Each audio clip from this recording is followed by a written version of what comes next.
You hear a lot about mental health of students and even teachers. What about administrators? How do you keep yourself on an even keel?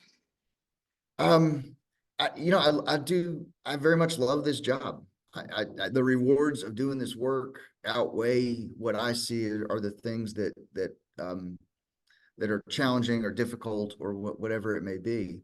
I think if ever I don't enjoy it, then I don't need to be in the seat.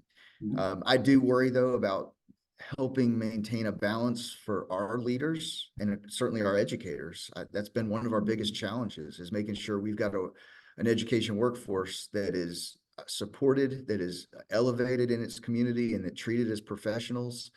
And I think that really, a lot of that falls on the role of the principal, having this positive, high-performing culture with greater demands for outcomes, but with enormous challenges. So how do we keep them balanced? And I think that's my challenge. But for me, mine is in the rewards and seeing the things that we're doing. You know, you look at our data of especially our leading indicator data showing the things that we're doing that are really substantially changing outcomes for our students. That's where I get my balance, if you will.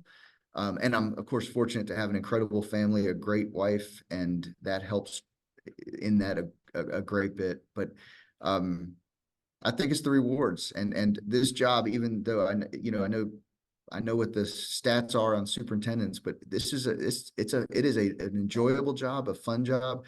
I also am fortunate to have this incredible board of education that are mission focused.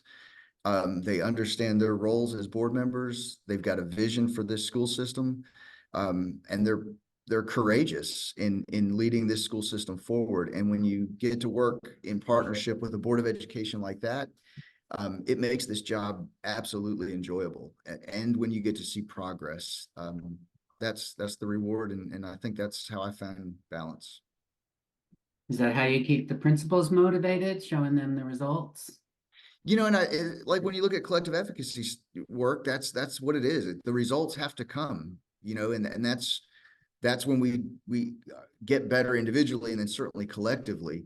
And our principals, they see that their role as leaders have a direct impact on results, and then of course work with their teams to get those results. So I mean, even we are hyper focused on outcomes. We're not there yet, and we've got places where we're not getting outcomes that we need. But we're pretty non-negotiable about making sure our students, all students, are learning and thriving. And we've got incredible principals who are doing that work, and we provide all the professional development and support they need so they can do that at high levels. It is challenging. I've been a principal, and the principal I was is far different from what the principal is today. It is, I think, one of the toughest jobs out there. I tell our principals this, that in so many ways it's tougher than the job I do, because they've got to do so much while getting results that make a difference for students.